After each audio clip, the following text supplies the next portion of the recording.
लीलाएं माधुर्यमय लीला, पहले तो भगवान श्री कृष्ण की ऐश्वर्यमय लीला देखी, उनके फॉर्म्स देखे, उनकी स्वरूप शक्ति देखी, माया देखी जो उनके अंदर कंट्रोल करती है, जो वो और उसके बाद उन्होंने माधुर्यमय लीला देखी, कैसे भगवान माधुर्य में ये लीलाएं करते हैं ब्रज में, कैसे नंद बाबा के खड़ाऊ को अपने सर पर लेकर आते हैं, गौओं के साथ खेलते हैं, गौए चराने चलते हैं, हरी गोपियों के घरों में माखन चोरी करते हैं, ये सब लीला, रास लीला देखी, कैसे उखल बंधन लीला देखी, दामोदर लीला और ये सब लीला देखी। तब उन्होंने श्रीमद् भागवतम की रचना की, जिसमें भगवान और उनके भक्तों की मतलब सभी कथा है, जिससे व्यासदेव को शांति मिली।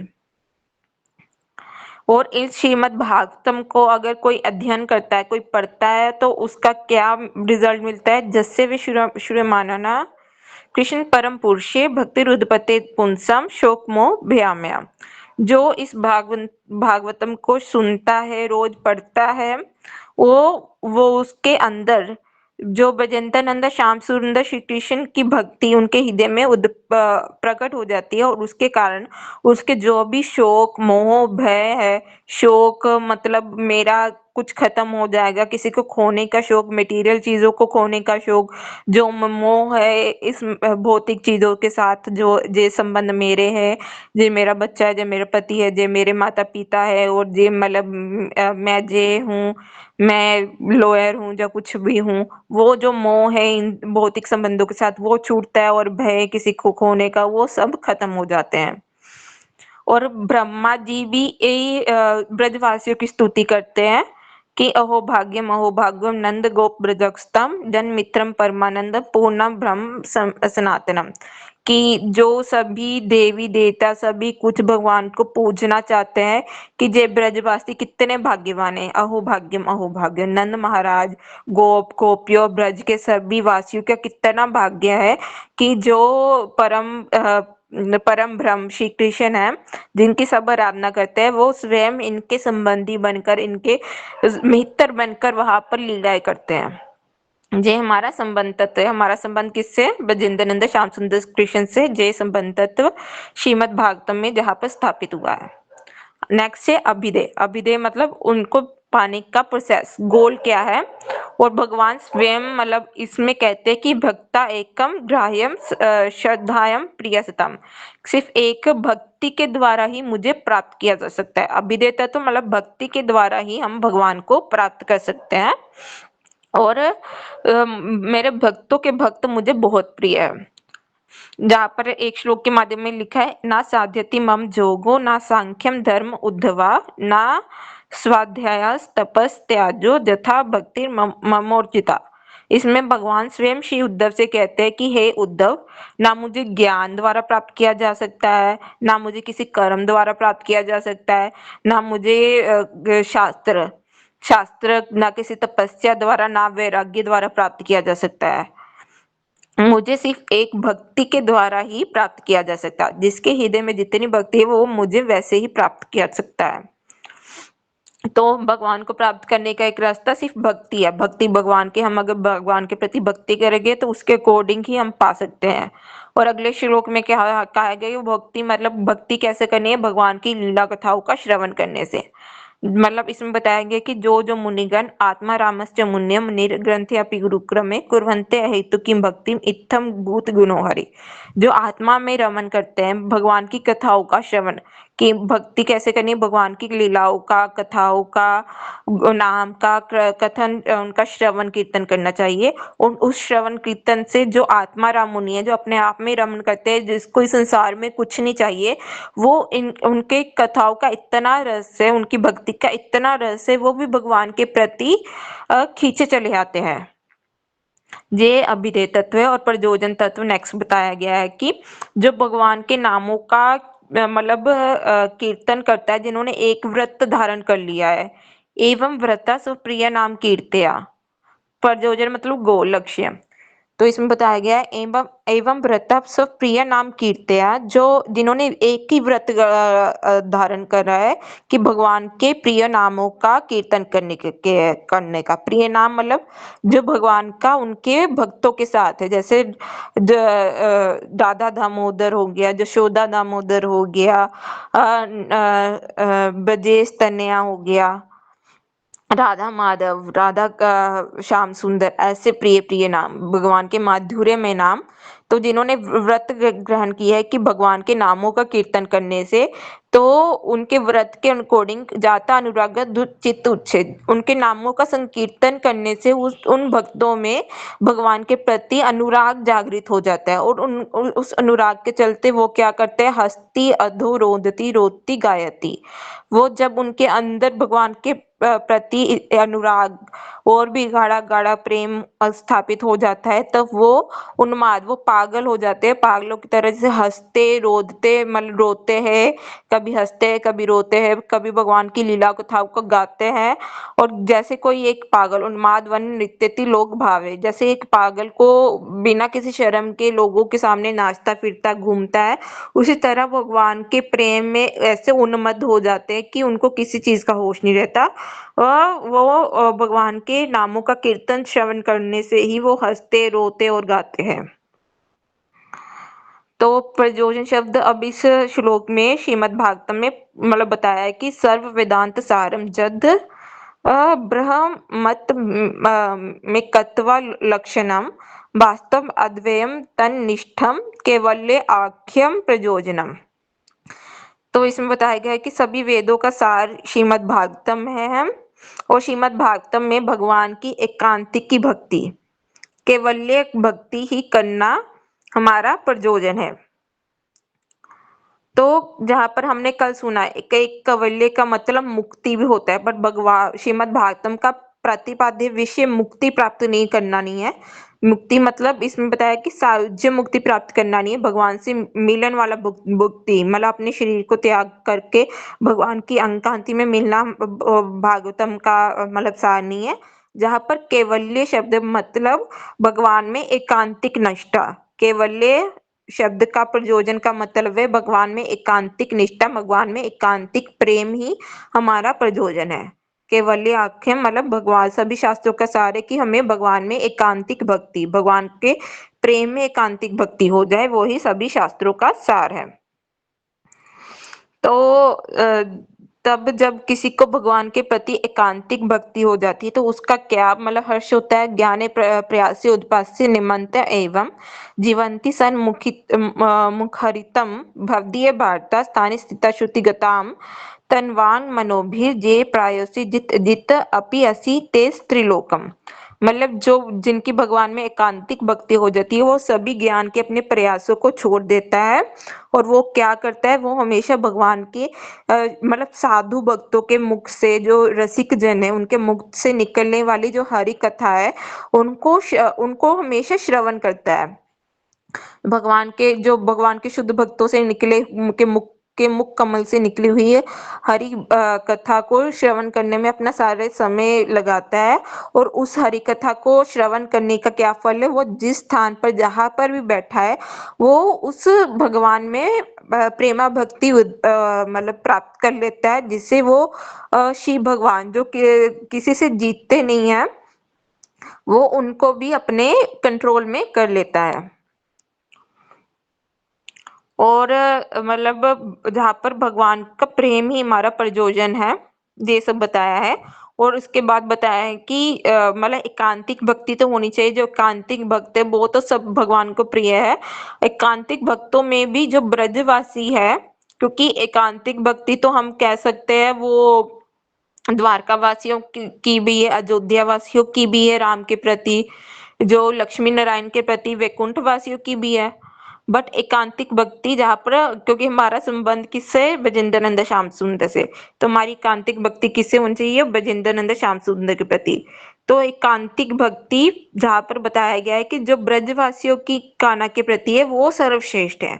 उन उन ब्रजवासियों में भी गोपियों की भक्ति सर्वश्रेष्ठ है, और गोपियों में से भी श्रीमती राधा रानी की भक्ति सर्वश्रेष्ठ है। और श्रीमद् भागवतम में स्वयं मतलब भगवान श्री कृष्ण ने गोपियों की प्रेम की महिमा का वर्णन कर कर बताया गया है, कहा गया है कि ना पारयम अहम निर्वध्य समझुजम स साधु कृत्यम विविधास्य वा जा मा भाजनम दुर्जन ग्रह श्रृंखला संवृश्य तद वा प्रतिजातु साधुना। मतलब गोपियों की क्या महिमा है कि इवन श्याम सुंदर श्री कृष्ण भी गोपियों के कहते हैं कि मैं आपके प्रेम के बिक गया हूँ और मैं आपका प्रेम का ऋण नहीं उठा सकता, ऋण नहीं चुका सकता, क्योंकि गोपियों ने अपना सर्वस्व, अपने पति पुत्र, जो ग्रह श्रृंखला है, जो मतलब किसी भी स्त्री के लिए सब कुछ छोड़ना सबसे मुश्किल होता है, अपने बच्चों पति ग्रह को, वो उन्होंने श्री ब्रजेंद्र नंदन श्याम सुंदर के प्रेम के प्रति सब छोड़कर आ गए, बट श्याम सुंदर अपने किसी भी भक्त को गोपियों के कारण छोड़ नहीं सकते। तो फिर भगवान इसमें गोपियों की महिमा कहते हैं कि मैं आपके प्रेम का ऋण कभी चुका ही नहीं सकता। और इवन जो उद्धव जी है, उद्धव जी जो ज्ञानी भक्त है, जो मतलब स्वयं जो देवताओं के गुरु उनके शिष्य हैं, जो जिनको श्याम सुंदर श्री कृष्ण ने गोपियों और ब्रजवासियों को समझाने के लिए भेजा था, फिर वो गोपियों के प्रेम की महिमा को देखकर उनके प्रति वो इतना हो गए कि वो सभी ज्ञान भूल गए, और उन्होंने भी गोपियों की चरण रेणु को प्राप्त करने की प्रार्थना करी है।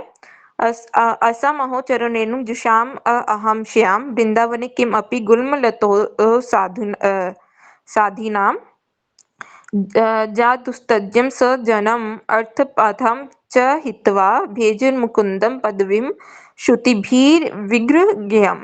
कि जहाँ पर मतलब ब्रजवासी कहते हैं कि आप ब्रजवासी मतलब उद्धव जी ब्रज गोपियों के महिमा को कहते हुए कहते हैं कि आपने ब्रजेंद्र सुंदर श्याम सुंदर श्री कृष्ण के लिए सब कुछ छोड़ दिया है। आपने अपनी पवित्रता, बच्चे, पति, पुत्र, परिवार, गुरुजनों सबको, जिनको छोड़ना सबसे मुश्किल है, वो भी छोड़ दिया है। आपने केवल श्री कृष्ण की प्रेम भक्ति का ही आश्रय लिया है। तो उन्होंने कहा कि मैं आपसे प्रार्थना करता हूँ कि मुझे वृंदावन में एक घास के रूप में, एक तृण के रूप में जन्म मिल जाए, जिससे अगर आप वहां से गुजरो तो मुझे आपके चरण रज प्राप्त हो सके। तो उद्धव जी ने भी गोपियों की महिमा में वृंदावन में एक चरण मतलब तृण के जन्म की ग्रहण करने के लिए प्रार्थना करी है, ताकि उनको गोपियों की चरण रज प्राप्त हो सके। तो इतनी महिमा है गोपियों की। तो एक इसके बाद बताया गया कि गोपियों की क्या महिमा है कि जो साधु, जो जोगीगण बहुत सारी इतनी इतनी तपस्या करते हैं और इतनी इतनी मतलब भगवान को स्तुतियां करते हैं, भगवान उनके प्रति आकर्षित नहीं होते। जब गोपियां ब्रजेंद्र सुंदर श्याम सुंदर को वो छलिया, ओए मतलब चोर, लंपट जे शब्द कहती है, जे शब्द धूर्त कहती है, जे शब्द भगवान श्री कृष्ण को उनके प्रति आकर्षित कर लेती है, और मतलब वो गोपियों के प्रति, इन शब्दों के प्रति खींचे आते हैं। और उद्धव जी ने आगे कहा है कि वंदे नंद ब्रज स्त्रीणाम पाद रेणु भीक्षणम जासम हरिकथो गीतम पुनाति भुवनत्रयम्। मैं वो ब्रज स्त्रियों की चरण रज मैं नंद महाराज के ब्रज की स्त्रियों के चरण रज की प्रार्थना करता हूँ, और उन ब्रज स्त्रियों की क्या महिमा है, उनके मुख से गाए हुए भगवान की लीलाओं को सुनकर जो पूरा त्रिभुवन प्योर शुद्ध हो जाता है। तो ऐसी मतलब गोपियों की महिमा है। हमारा प्रयोजन क्या है, जो गोपियों ने श्याम सुंदर के प्रति प्रेम किया है, जो गोपियों का श्याम सुंदर के प्रति प्रेम है, उस प्रेम को पाना ही हमारा परम प्रयोजन है। जहाँ तक हमने मतलब संबंध अभिधेय और प्रयोजन के तत्व में कल सुना था, और कल हमने सुना था कि जो गायत्री है वो श्रीमद् भागवतम है, वो गायत्री के ऊपर टीका है, और जो भागवतम है ब्रह्म सूत्र की टीका है, और गायत्री का एक्सपेंशन है। अगर गायत्री पर को हम एलोब्रेट कर दे तो वो श्रीमद् भागवतम ही निकलेगा, जो सारे वेदों का सार है। और उस श्रीमद् भागवतम में 18,000 श्लोक है। और गायत्री जो कि हमें ब्रह्मा जी की पत्नी भी है, वो कौन है, जो मेन गायत्री, मूल गायत्री, वो है श्रीमती राधा रानी। उनकी छाया गायत्री है, वो ब्रह्मा जी की पत्नी है। और उस गायत्री में लिखा गया है कि वर्गो देवस्य धीमहि। वर्गो मतलब शक्ति, देवस्य मतलब श्री कृष्ण, तो मैं और धीमहि मतलब उन उन मतलब उनकी, श्री कृष्ण और उनकी शक्ति पर ध्यान लगाता हूँ। इस गायत्री के तो बहुत सारे मतलब है, बट जीव गोस्वामी ने एक स्पेशल मतलब बताया गया है अग्नि पुराण के अकॉर्डिंग। कृष्णा देवस्य भर्गा तेजा शक्ति स्वरूप शक्ति इति धीमते। मैं मैं उस स्वरूप शक्ति श्रीमती राधिका पर अपना ध्यान लगाता हूँ, जिनके बिना मतलब श्री कृष्ण श्री कृष्ण जो मतलब सविशेष है, उनके बिना वो निर्विशेष हो जाते हैं। तो श्रीमद् भागवतम वो गायत्री पर, गायत्री जो श्रीमद् भागवतम गायत्री की टीका है, जहां तक हमने कल पढ़ा। अगर किसी को अभी तक जो हमने पढ़ा है उस पर कोई क्वेश्चन है तो बता सकता है,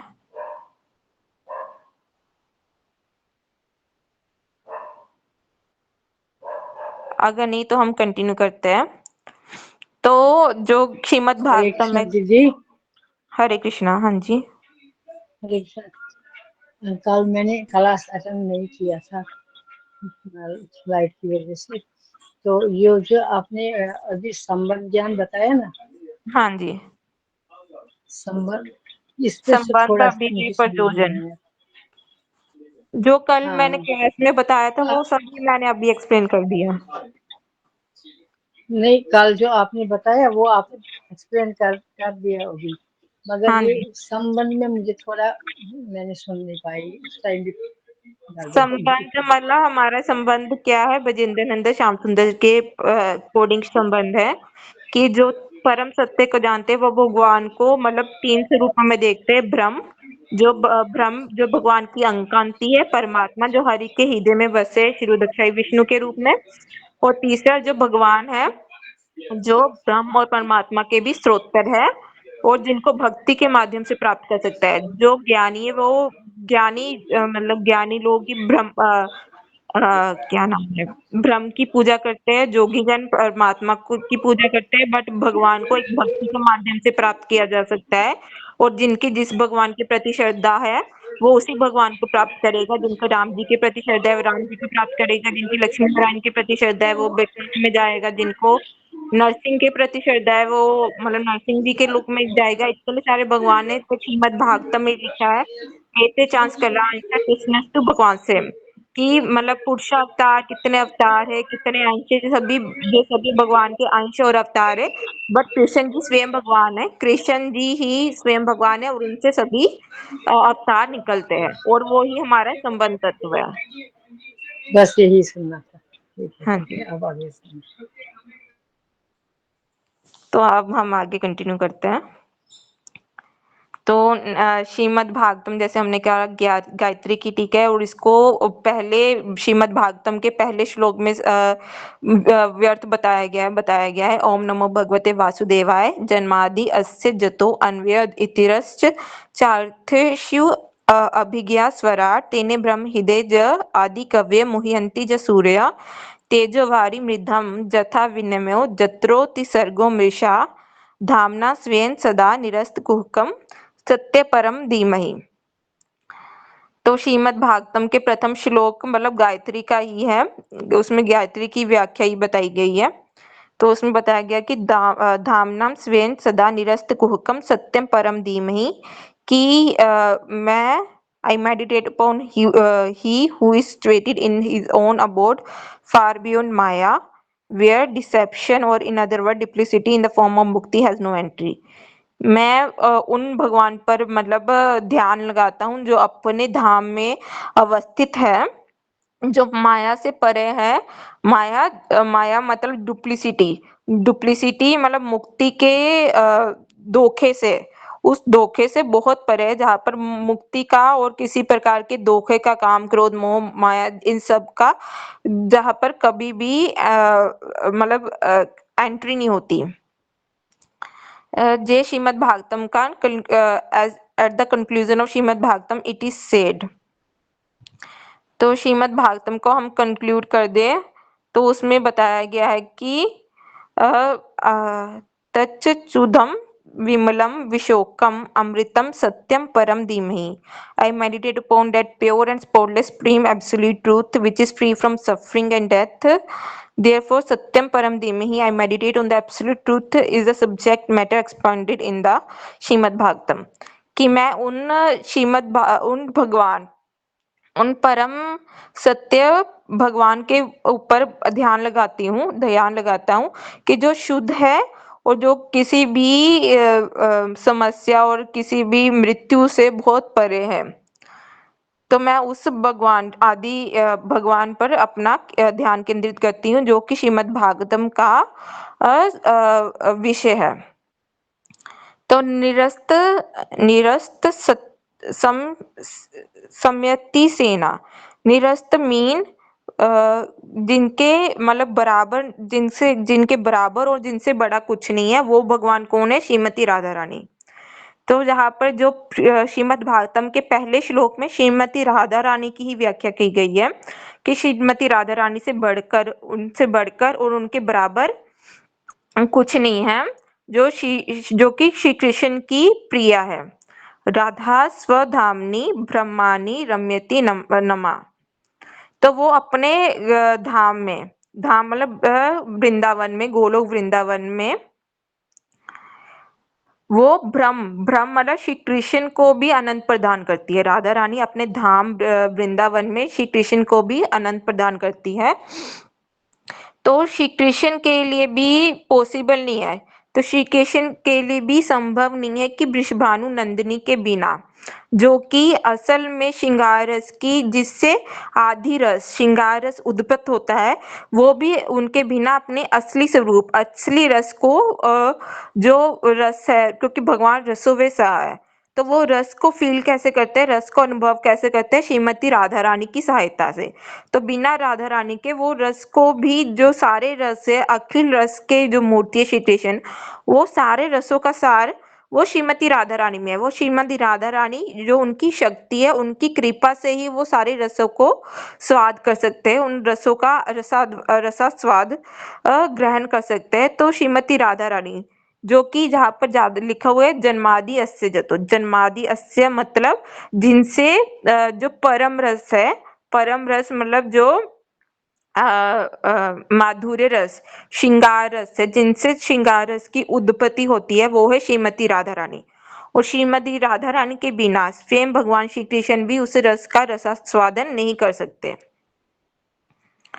तो इसमें श्रीमती राधा रानी की सर्वश्रेष्ठता मतलब ज्ञापित करी गई है. और श्रीमती राधा रानी की सर्वश्रेष्ठता ज्ञापित करने के लिए कि राधा रानी सबसे ऊपर है, चंद्रावली गोपी जो कि विपक्ष गोपी है, उनके ऑपोजिट, उन जिनसे वो राधा रानी का कंपटीशन चलता है, वो चंद्रावली गोपी को प्रकट करा है कि राधा रानी सभी गोपियों से कैसे श्रेष्ठ है, चंद्रावली से कैसे श्रेष्ठ है. चंद्रावली का जन्म इसलिए हुआ है कि ताकि राधा रानी की सर्वश्रेष्ठता प्राप्त हो सके. तो चंद्रावली भी कौन है कि वो रियलिटी में श्री राधा रानी जी का ही प्रकाश है, ताकि राधा रानी राधा रानी की सर्वश्रेष्ठता को ज्ञापित कर सके. तो राधा रानी का कंपैरिजन, उनको किसी से भी कंपेयर नहीं किया जा सकता. तो इस वर्ष में द वर्ड अन्वया, अन्वया शब्द से जो रास लीला में, और जब राधा कृष्ण मिलते हैं वो मिलन की लीला को समझना चाहिए. अन्वय, अन्वय का मतलब होता है कि डायरेक्ट मीनिंग, डायरेक्ट मतलब मीनिंग, मिलना. जहाँ पर अन्वय का मतलब है मिलना, जब राधा कृष्ण मिलते हैं और अपनी मधुर मधुर लीलाएं करते हैं, तो अन्वय मतलब राधा कृष्ण जब मिलते हैं. तो रास थली में जब कृष्ण ने, जब हमने सुना है कि शारदीय रास में 16,000 गोपियों के जितने स्वरूप ग्रहण कर लिए थे, और हर एक दो गोपियों के बीच में एक कृष्ण थे,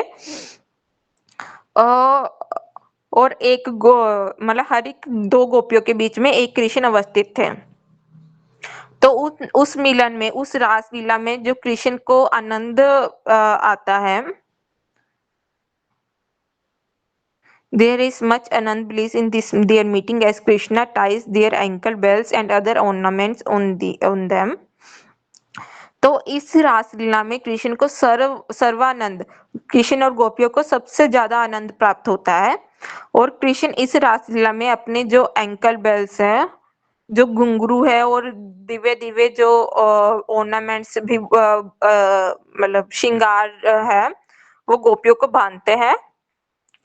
और उसमें जो वर्ड आता है इंस्पिरेशन, जहाँ पर अगर हम श्लोक में जाए कि जन्मादि अस्य जतो अन्वेद, अन्वेद का मतलब है मिलना, और इतरस, इतरस का मतलब है बिछुड़ना, विरह की लीला।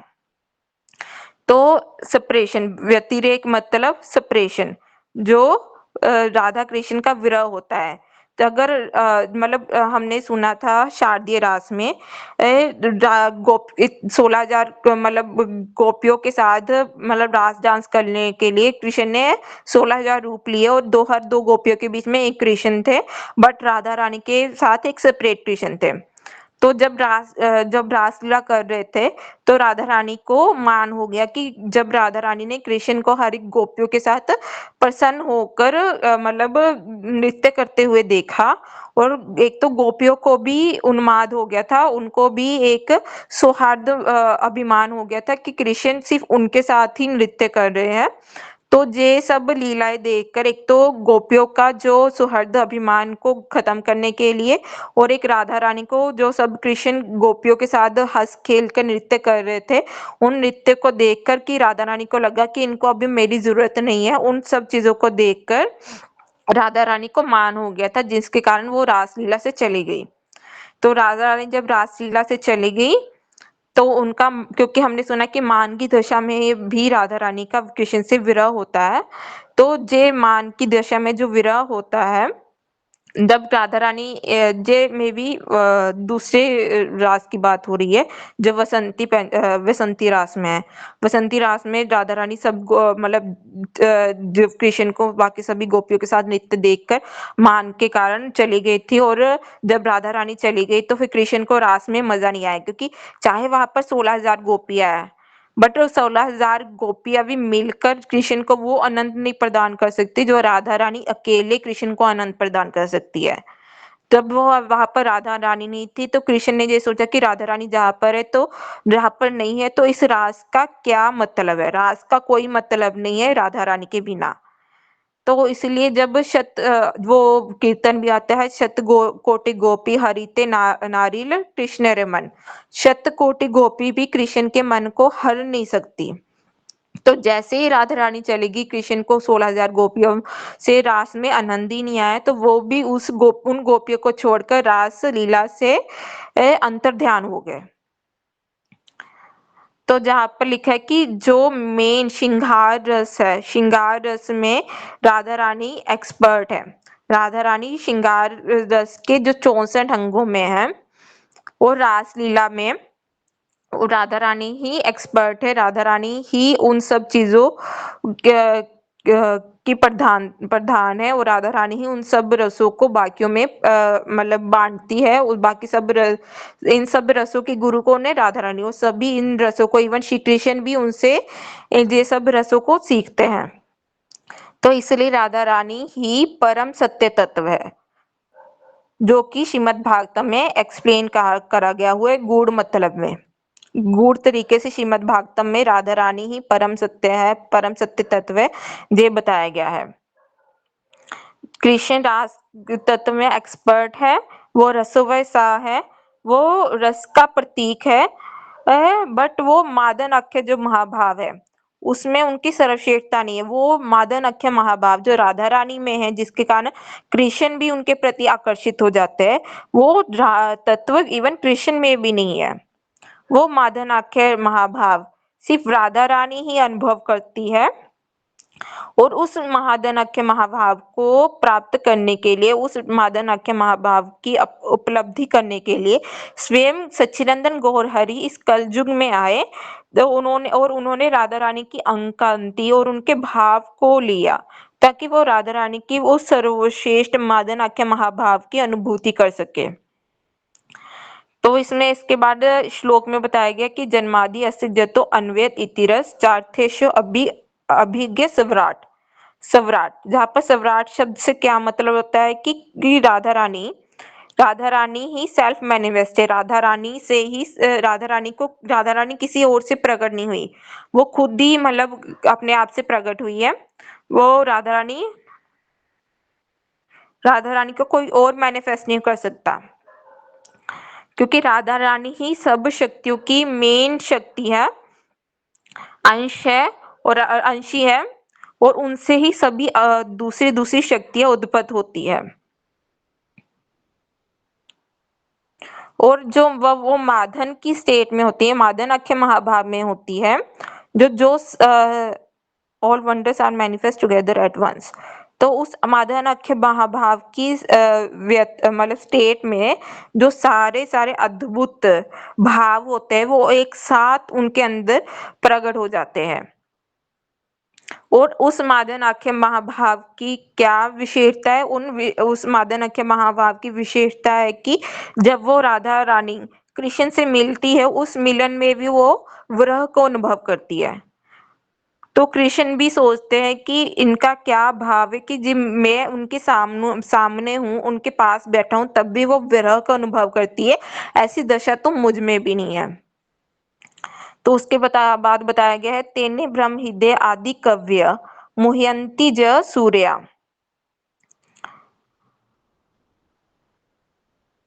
तो इसमें बताया गया है कि तेने ब्रह्म हृदय आदि कव्य, राधा रानी ने जो रास है, जो अपने अंदर के भाव है, जो कृष्ण के प्रति वो जो हृदय में रास जो भाव अनुभव करती है, वो सब भावों को उन्होंने आदि कवि, जहाँ पर आदि कवि सुखदेव गोस्वामी को बताया गया, सुखदेव गोस्वामी के अंदर वो सभी भावों को उन्होंने मतलब प्रकट करा। तो वो श्री सुखदेव गोस्वामी की भी गुरु है राधा रानी।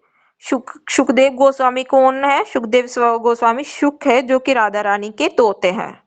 सुखदेव गोस्वामी और कोई नहीं, सुख है जो राधा रानी के तोते हैं। और उन्होंने अपने अंदर जो भाव है श्री कृष्ण के प्रति जो महसूस करती है, उन सभी भावों को सुखदेव गोस्वामी को स्वयं उनके हृदय में प्रकट कराया। और इन सभी भावों को सुनकर मुह्यंती ज सूर्या, राधा रानी के इन सभी भावों को सुखदेव गोस्वामी के मुख से सुनकर ब्रह्मा जी भी मोह में पड़ जाते हैं। और इसका एक दूसरा मतलब है कि जो भक्त है, रसिक भक्त है, इन सब भावों को अगर कोई शुद्ध भक्तों के मुख से जब वो इन सब भावों को सुनते हैं, और जब वो राधा रानी की सर्वश्रेष्ठता और उस रास लीला को मतलब परम माधुर्य को जब वो सुनते हैं, उनका रसास्वादन करते हैं कि कैसा राधा रानी का श्री कृष्ण के प्रति भी प्रेम है, तो वो बेहोश हो जाते हैं। तो इसके बाद बताएंगे तेरी वारी मृदम की एक वस्तु का खुद का स्वभाव होता है कि जैसे मून खड़ा रहता है, जमुना जी स्टैंड मतलब जमुना जी बहती रहती है, जो स्टोन है, जो पत्थर है, वो मतलब कड़क अवस्था में, लिक्विड फॉर्म में मतलब कड़क अवस्था में रहते हैं। तो राधा रानी की और कृष्ण की इन लीलाओं को श्रवण कर कर, इनका देख कर जे अपनी जो स्वाभाविक स्वभाव होता है उनको बदल लेते हैं। जैसे हमने वृंदावन में सुना है कि जब वह पत्थर भी जब राधा कृष्ण को मतलब उनके चरणों को जब वो छूते हैं, उनकी लीलाओं को देखते हैं, तो पत्थर भी पिघलने लग जाता है। और जमुना जी जो बहती रहती है वो भी मतलब खड़ी हो जाती है, वो भी चलना बंद कर देती है। मून जो मतलब मून वो भी चलना लग जाता है। राधा रानी की ऐसी महिमा है कि इनको देखने से जो मतलब पत्थर पिघलने लग जाते हैं, जमुना जी जिनका स्वाभाविक मतलब स्वभाव होता है कि बहना, वो भी खड़ी हो जाती है। पशु वगैरह जो जड़ चीजें है वो चलने लग जाती है, मतलब जो चलने वाली चीजें वो जड़ हो जाती है राधा रानी को देख कर ही। तो राधा रानी की इतनी महिमा है। तो upon seeing Radharani super excellence or her condition in separation from Shri Krishna, his their natures become inverted। में जहाँ पर बताया गया कि राधा रानी की सर्वश्रेष्ठता को देखकर उनका श्री कृष्ण के प्रति जो विरह देखकर है, जो नेचुरल चीजों का है, जो जड़ चीजों का, वो सब जड़ और चल अचल सभी जीवों का स्वभाव बदल जाता है। जो जड़ है वो कॉन्शियस हो जाती है, चित्त हो जाती है, और जो चित्त वस्तु है वो जड़ हो जाती है। तो जहाँ पर ये बताया गया है कि क्योंकि तेज मतलब एक मतलब जो तेज वारी मृदम, इन शब्दों का मतलब बताया गया कि तेज मतलब ज्वाला अग्नि, मृदम मतलब पृथ्वी, और पानी मतलब वारी मतलब पानी। तो इन सब का जो स्वाभाविक धर्म होता है तेज मतलब जो आग का स्वाभाविक धर्म होता है जलना, पृथ्वी का एक जगह में खड़ा रहना, पानी का बहना, इन सब अपने ये सब अपने धर्म बदल लेते हैं राधा कृष्ण के जो विरह को देखकर, कि राधा रानी की महिमा को देखकर, उनका श्री कृष्ण के प्रति विरह को देखकर। और त्रिसर्गो मृषा, त्रिसर्गो मृषा मतलब इन त्रिभुवन जो भू, भुवर और स्वा, ये जो तीन क्रिएशंस है, जो ये पूरा भूमंडल है जो कि टेम्परेरी है, झूठा नहीं है जैसे मायावादी लोग कहते हैं कि ये सब सब झूठा है, बट ये टेम्परेरी है। ये भगवान के स्वरूप शक्ति, भगवान की संकल्प शक्ति से ही निकली सब चीजें। जब त्रिभुवन, जब भगवान को ऐसा लगता है कि मैं एक से दो हो जाऊं तो भगवान ये सभी सृष्टि की स्थापना करते हैं। ये सृष्टि रियल है बट थोड़े समय के लिए है, झूठ फॉल्स नहीं है जैसे मायावादी कहते हैं। तो त्रिसर्गों का ये मतलब है। बट अगर हम राधा रानी के नजरिए से इस मतलब माधुर्य भाव से त्रिसर्ग का मतलब ले लिया जाए, तो राधा रानी इसका मतलब है श्री भू और नीला शक्ति, क्योंकि राधा रानी ही सब शक्तियों का सार है। जो लक्ष्मी है, वैकुंठ की लक्ष्मियाँ, द्वारका की महेशिया और वृंदावन की गोपियाँ, सब किससे निकली है? वो श्रीमती राधा रानी का ही स्वरूप है, और सभी श्रीमती राधा रानी से ही प्रकट होती है। और दूसरे मत शब्दों में हम कह सकते हैं जो अंतरंगा, बहिरंगा और तट शक्ति, सभी राधा रानी से ही प्रकट होते हैं। तो त्रिसर्ग मतलब श्रीमती राधा रानी को हम जहाँ पर कह सकते हैं कि श्रीमती राधा ही सभी शक्तियों का सार है, और वो ही सभी शक्तियाँ, उनसे ही सभी शक्तियाँ, लक्ष्मी, महेशिया, गोपियाँ निकलती है, उनसे ही अंतरंगा शक्ति, बहिरंगा और तटस्थ शक्ति निकलती है। धामना स्वेन सदा निरस्त कुहकम सत्यम परम धीमहि, far above Mahamaya in the brilliant internal Golok Vrindavan Dham, Srimati Radharani engaged Nandandan in enjoyment. Raman, she gives in bliss.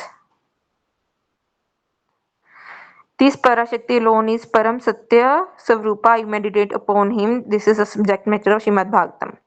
तो मतलब यहाँ पर धामना स्वयं सदा निरस्त को हुक्म सत्यम परम धीमहि का क्या मतलब? जो श्रीमती राधा रानी जो अपने धाम मतलब गोलोक वृंदावन में रहती है, वो श्री कृष्ण को वहां पर आनंद प्रदान करती है। वो श्री कृष्ण नंदन श्री कृष्ण को भी आनंद प्रदान कराती है, और वो ही परम शक्ति है, वो ही परम सत्य स्वरूप है। और मैं उन पर ध्यान लगाता हूँ, मैं उनका उन पर धीमहि, उन पर अपना ध्यान केंद्रित करता हूँ, और यही श्रीमद् भागवतम का विषय है।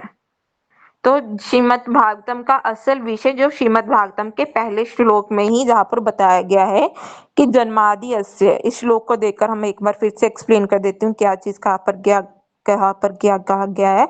जन्मादि अस्य मतलब जहाँ पर बताया गया कि वृंदावन में 5 रस है, और 5 रसों में भी श्रृंगार रस सबसे श्रेष्ठ है। श्रृंगार रस आदि रस है, और उस रस की जन्मदाता जन्मादि अस्य जदो मतलब वो जस आदि रस वो श्रीमती राधा रानी से ही प्रकट होता है। श्रीमती राधा रानी ही उस आदि रस को प्रकट करती है। अन्वयद मतलब मिलन की लीला, जो राधा कृष्ण का रास लीला में मिलन होता है, अन्वयद शब्द से वो मिलन की लीलाओं को अनुभूत कर सकते हैं। इतरस जो राधा रानी कृष्ण से मान करके रास लीला से चली जाती है, और इसके बाद कृष्ण को विरह होता है कि 16,000 गोपियां भी वो कृष्ण को वो आनंद प्रदान नहीं कर सकती, जो राधा रानी ही आनंद प्रदान कर सकती है। राधा रानी के जाने के बाद कृष्ण को शतकोटि गोपियां भी आनंद नहीं प्रदान कर सकती। तो उसके बाद जो उनको विरह होता है राधा रानी के जाने के बाद कृष्ण को, चारतेषु अभिज्ञान सम्राट। राधा रानी से ही सब कुछ प्रकट होता है। राधा रानी मतलब राधा रानी ही सब शक्तियों की देवी है, वो ही सब सब चीजों को प्रकट करती है। और जो मादनाख्य महाभाव और कोई भी राधा रानी को प्रकट नहीं कर सकता, इसमें भी ये बताया गया। राधा रानी सम्राट है। और जो मेन मादनाख्य महाभाव है, जो मेन रस महाभाव की भी सारकाष्ठा मादनाख्य महाभाव में, उसकी एकमात्र अधिष्ठाता देवी है राधा रानी। वो भाव इवन श्री कृष्ण में भी नहीं है, इसलिए राधा रानी को ही यहाँ पर सम्राट कहा गया है।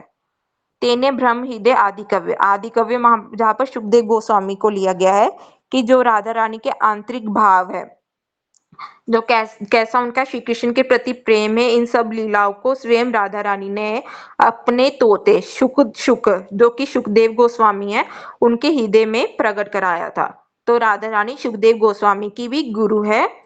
और इन सब लीला कथाओं को श्रवण करके भक्त मतलब मुह्यंती ज सूर्या, जब भक्तगण जब शुद्ध भक्तों के मुख से, रसिक भक्तों के मुख से इन सभी लीलाओं कथाओं को श्रवण करते हैं, इन रास लीलाओं को श्रवण करते हैं, तो वो बेहोश हो जाते हैं उनके ऐसे रस को मतलब श्रवण कर कर। और इन लीलाओं कथाओं को श्रवण करने से, राधा कृष्ण के जो प्रेम की महिमा को देखने से, उनके विरह को देखने से, उन राधा कृष्ण को देखने से, जो एक वस्तु का स्वाभाविक भाव है, तेजो वारी मृदम जथा विनिमय, मतलब एक अग्नि का स्वभाव है जलना, वारी जल का स्वभाव है बहना, और मृदा मतलब पृथ्वी का स्वभाव है कि जड़ होना। वो सभी राधा कृष्ण की इन मधुर लीलाओं को देखकर, उनका श्रवण कर कर, उन राधा कृष्ण को देखकर जो अपना स्वभाव बदल लेते हैं। जो पत्थर है वो पिघलने लग जाता है, जो पानी है वो चलने लग जाता है। और मिनिमम जत्रो त्रिसर्गो अमरीशा मतलब जो बैकुंठ की लक्ष्मी है, द्वारका की महिषिया है, और जो ब्रज की गोपियां है, ये सब शक्तियां है, वो सब राधा रानी से ही प्रकट हुई है। राधा रानी से ही अंतरंग, बहिरंग और तटस्थ शक्ति, ये तीन शक्तियां प्रकट होती है। धामनम स्वेन सदा निरस्त कुहकम सत्य परम धीमे। जो राधा रानी क्या करती है, वो अपने धाम ब्रज वृंदावन में कृष्ण को भी आनंद प्रदान करती है। वो ही परम सत्य है और मैं उनका ध्यान करता हूँ। इस श्लोक में ये सब बताया गया है। मतलब सबको समझ आ गया इस श्लोक का? अगर किसी का कुछ क्वेश्चन है इस श्लोक के प्रति तो। हरे कृष्णा। ठीक है विश्वमानी दीदी, ठीक है। हाँ, हरे और कृष्णा दीदी। हरे कृष्णा दीदी, हरे हरे कृष्णा, कृष्णा। ठीक है दीदी। तो हम आगे कंटिन्यू करते हैं, थोड़ा सा आगे और पढ़ लेते हैं। मतलब ये लेक्चर तो अभी समाप्त हो गया, जो मतलब नारायण महाराज ने 2001 में दिया था। तो नेक्स्ट है राधे जय जय माधव दैत्य पर व्याख्या है नारायण महाराज की। और ये जो भजन है वह स्वयं श्री रूप गोस्वामी द्वारा लिखा गया है। ये मंगलाचरण है। मंगलाचरण जो मंगल, हम किसी भी चीज को शुरू करने से पहले मंगलाचरण करते हैं ताकि वो चीज अच्छे से कंप्लीट हो जाए। और इस मतलब जे मतलब हरि कथा को भी मंगल प्रदान करे, इसलिए उन्होंने ये मतलब भजन गाया है। और इसका मतलब इसके बाद उन्होंने इस भजन का मतलब बताया गया है कि राधे जय जय माधव धैते गोकुल तरुणी मंडल महिते, कि उन राधा रानी की जय हो, उन राधा रानी की जय हो जो कि माधव की प्रिया है। और इवन गोकुल की गोपियां भी उनकी महिमा को गाती रहती है। दामोदर रति वर्धन वेशे हरि निष्कुट वृंदा विपिनेशे। जो राधा दामोदर की रति, राधा मतलब कृष्ण के प्रति कृष्ण को भी, कृष्ण के भाव को, उनके प्रेम को भी बढ़ाती रहती है। जो वृंदावन के जंगल, वृंदावन के फॉरेस्ट, वृंदावन के वन की रानी है। और जो श्री हरि को भी आनंद प्रदान करती है। वृषभानु दधि नवशशि लेखे ललिता सखी गुण रमित विशाखे। वो वृषभानु महाराज के समुद्र से निकलती है एक नए चंद्रमा की तरह। वो ललिता सखी की सबसे प्रिय सखी है और वे विशाखा सखी के दिल को भी अपने गुणों के द्वारा मोहित करती है। करुणा करु में करुणा भरीते सनक सनंदन वनित चरिते। तो राधा रानी करुणा की भंडार है, वो करुणा से भरी हुई है और उनकी जो दिव्य गुण और उनके चरित्र को सनक सनंदन चार कुमार भी व्याख्यान करते हैं। तो जहाँ पर इसके आगे इस भजन की व्याख्या दी गई है कि राधे राधे शब्द के क्या मतलब है, आराध्यति इति, मतलब लॉर्ड कृष्णा, श्री कृष्ण भगवान भी जिन राधा रानी की पूजा करते हैं वो राधिका, वो राधे, और और राधा रानी जिनकी पूजा करती है वो श्री कृष्ण, मतलब राधा रानी, राधिका मतलब जो कृष्ण की पूजा करती है, आराधना करती है वो राधे, और जो श्री कृष्ण भी स्वयं राधा रानी की पूजा करते हैं वो राधे।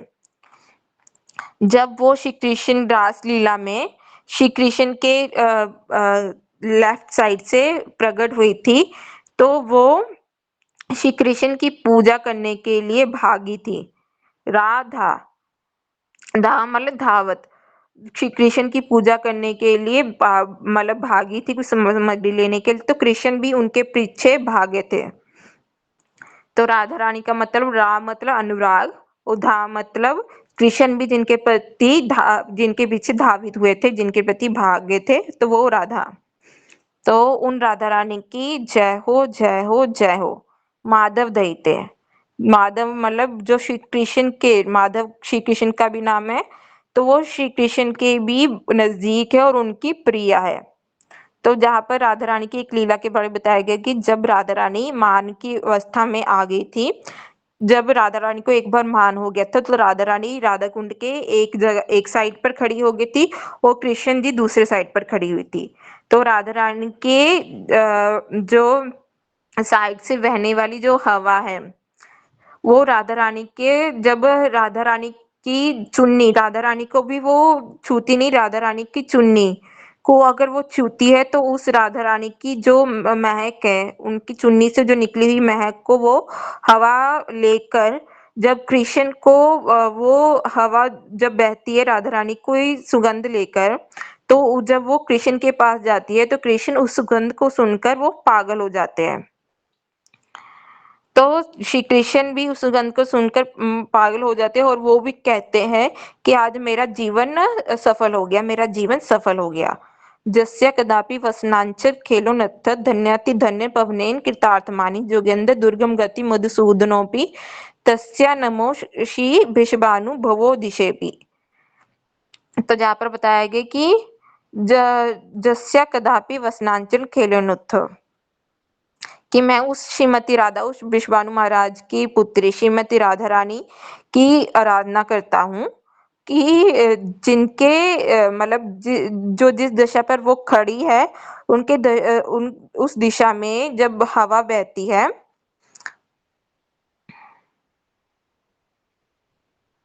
उस दिशा में वो हवा बहती है, वो हवा जब श्री राधा रानी के राधा रानी की सुगंध को मधुसूदन श्री कृष्ण तक पहुंचाती है, तो श्री कृष्ण भी उस सुगंध से मोहित हो जाते हैं।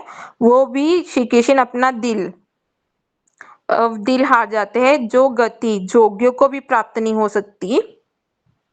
She completely captivates the heart of Madhusudan Shri Krishna, the performer of Havani-like pastime, who the greatest Jogi really ten.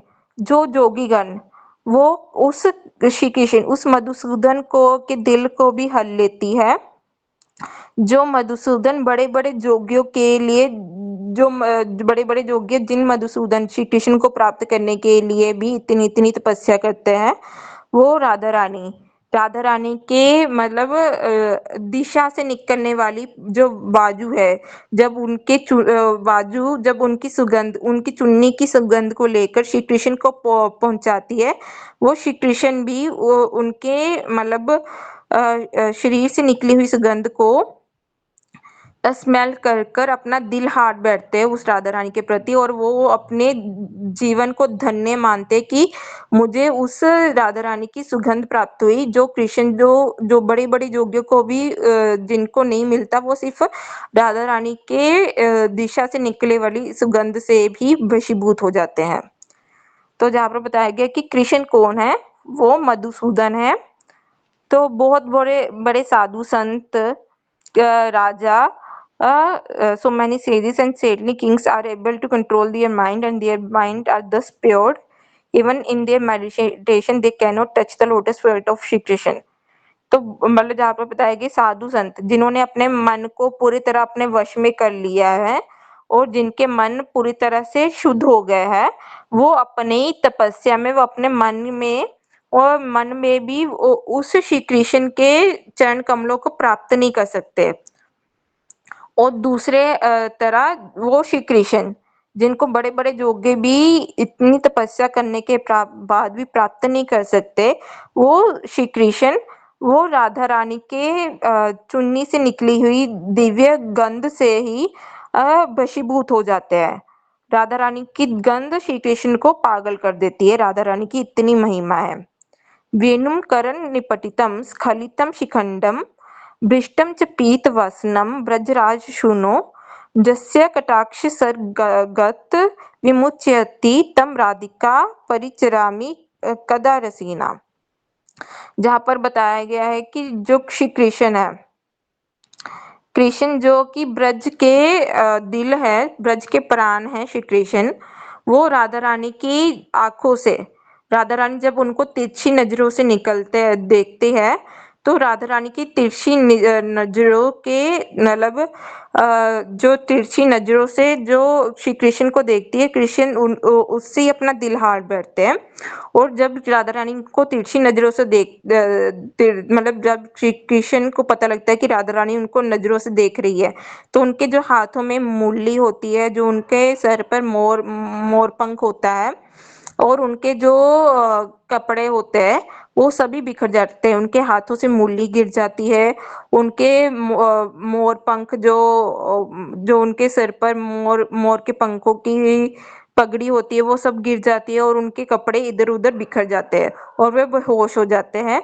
तो मैं उस राधा रानी मैं जांचना करता हूँ कि मुझे उस राधा रानी की कृपा कटाक्ष मिल जाए, कृपा कटाक्ष की प्राप्ति हो सके। तो शीला प्रबोधानंद सरस्वती पाद लिखते हैं कि ओ व्हेन विद रस I will have the chance to serve Shrimati Radha Rani. मुझे वो कब मौका मिलेगा जब मुझे राधा रानी की सेवा करने का मौका मिल जाएगा। रस में श्रीमती राधा रानी का सेवा करने का मौका मिलेगा। तो किस रस में राधा रानी की सेवा करने का जांचना कर रहे प्रबोधानंद सरस्वती ठाकुर? मंजरी रस में, जो सबसे सर्वश्रेष्ठ है।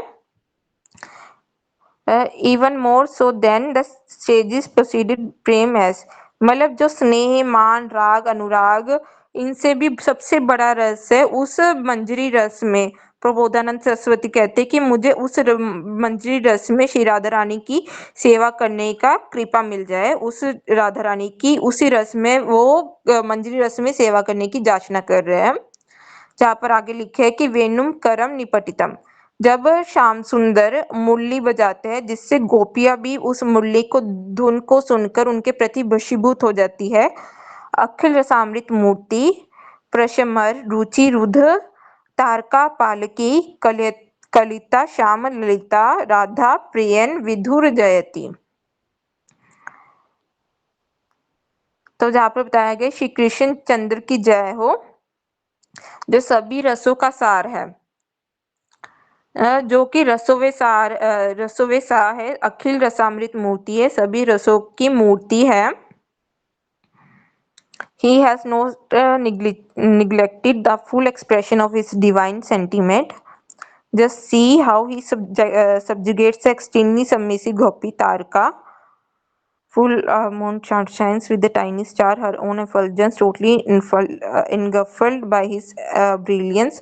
मतलब जहाँ पर बताया गया कि श्री कृष्ण जो कि सभी रसों के सार है, वो कैसे बाकी सखियों को सखी जैसे तारका, जहाँ पर कुछ सखियों के नाम दिए गए, तारका, पाली। इन सखियों को अपनी जो शरीर से निकलती है अंगकांति से, उनसे उन सभी सखियों को जीत लेते हैं, उनको कंट्रोल कर लेते हैं। वो श्री कृष्ण जब वो बंसी बजाते हैं तो सभी सखियां उनके प्रति आकर्षित हो जाती है। श्री कृष्ण मेक्स शाम, श्री कृष्ण शाम like Wolf Lalita, like a dark blue wolf, and Lalita which is love defiance personified, his own very own he comes under the मतलब जहाँ पर बताया गया है कि सिंपल जो श्री कृष्ण सभी गोपियों को भी अपने वशीभूत कर लेते हैं बंसुरी बजाकर। तो वो श्री कृष्ण जब वो राधा रानी के प्रेम को देखते हैं, राधा रानी को देखते हैं, वो उनके कंट्रोल में हो जाते हैं। जो सभी गोपियों को कंट्रोल में अपने अंदर नियंत्रित कर लेते हैं, वो भी श्रीमती राधा रानी के प्रेम के नियंत्रित में आ जाते हैं। तो राधा रानी का इस प्रकार का महाभाव है जो कृष्ण को भी अपने प्रति आकर्षित कर लेती है। और वो सभी जुथेश्वरी मतलब ललिता, विशाखा और चंद्रावली, इन सभी जुथेश्वरियों की भी जो ओरिजिन है परम जुथेश्वरी, वो श्रीमती राधा रानी है। वो भी अपने परम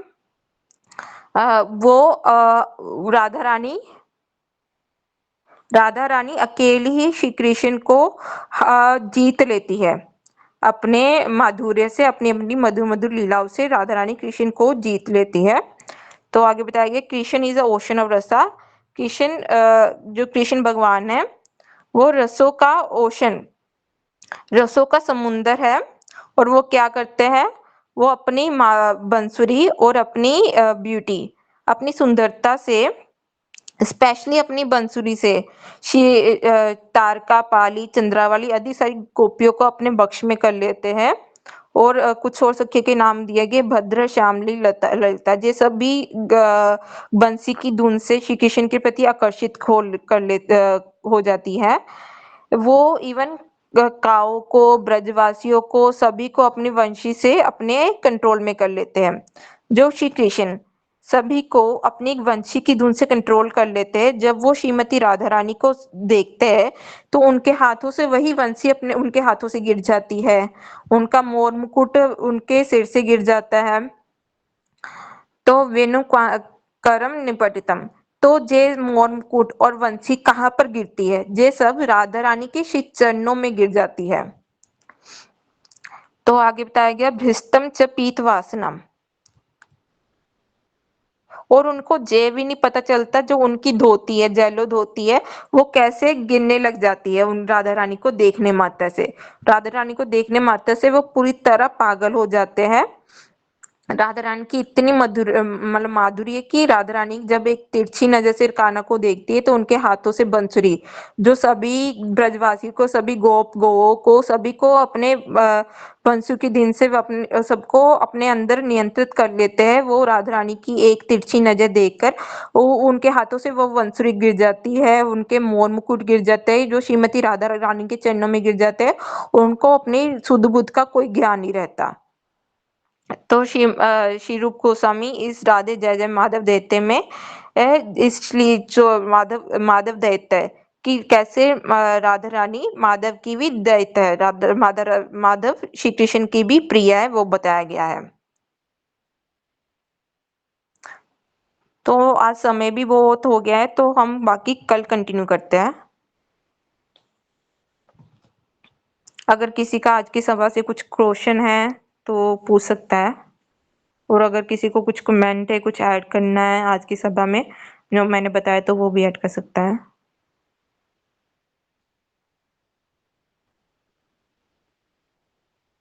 कोई प्रश्न, कुछ कमेंट किसी का भी?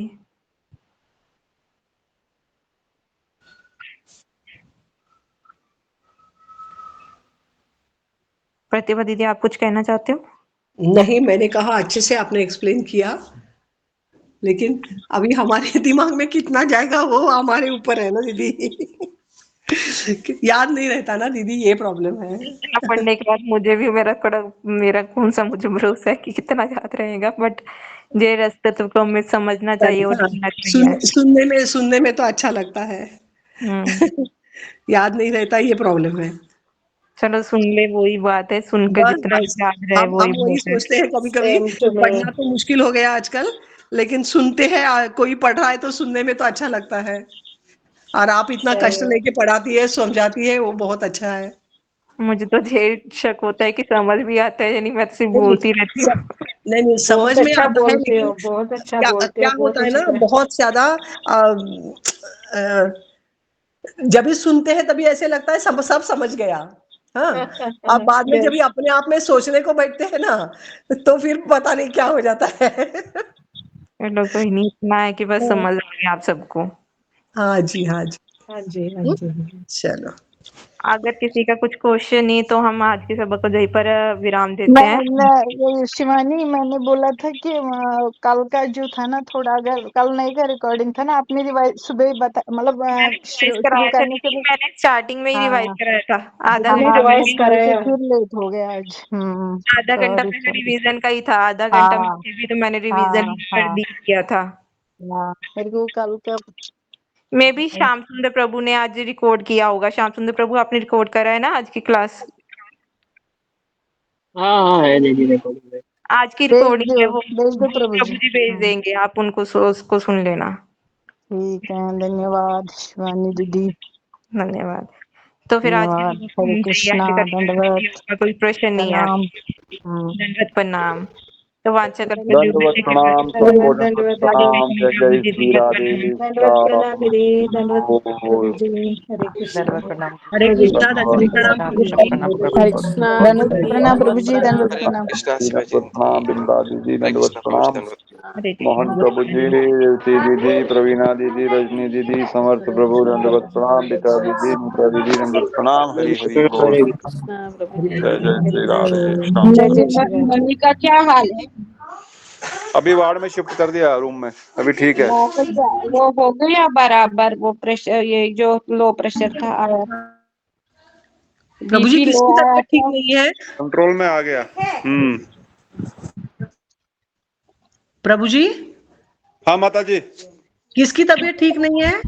मेरी माता जी की तबीयत थोड़ा खराब हो गई थी, बीपी डाउन हो ओह, गया था और थोड़ा ऑक्सीजन लेवल कम हो गया था। अभी ठीक है, अभी अच्छा।